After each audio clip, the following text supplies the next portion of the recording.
দক্ষিণ আফ্রিকার প্রত্যন্ত একটি শহরে পাশাপাশি দুটি বাড়িতে বন্দুক হামলার ঘটনা ঘটেছে। এতে কমপক্ষে ১৭ জন নিহত হয়েছেন, যাদের মধ্যে ১৫ জনই নারী। ২৮ সেপ্টেম্বর শনিবার রাতে প্রাণহানির এই ঘটনা জানায় সংবাদ মাধ্যম আল জাজিরা।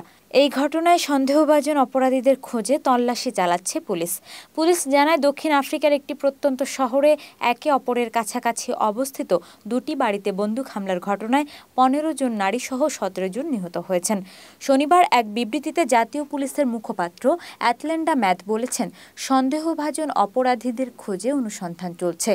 আল জাজিরা বলছে, স্থানীয় সময় গেল শুক্রবার রাতে দক্ষিণ আফ্রিকার ইস্টার্ন কেপ প্রদেশের লুসিকিসিকি শহরে গুলিবর্ষণের এই ঘটনা ঘটে।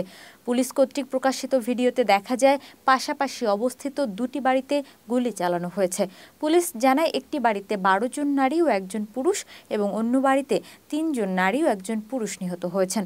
৪ নারী, ১ পুরুষ ও ২ মাসের একটি শিশু বেঁচে গেছেন।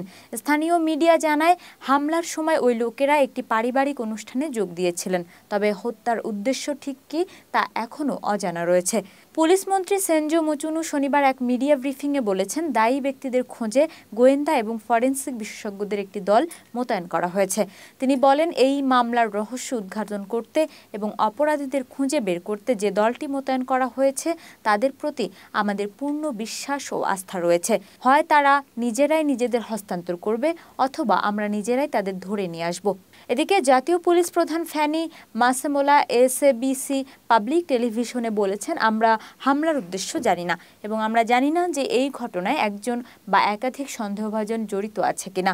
জানা যায়, পুলিশের কাছ থেকে পাওয়া সরকারি অপরাধ পরিসংখ্যান অনুসারে ৬,২০,০০,০০০ জনসংখ্যার দেশ দক্ষিণ আফ্রিকা এই বছরে প্রথম ৬ মাসে ১২,৭৩৪টি হত্যাকাণ্ড রেকর্ড করা হয়েছে।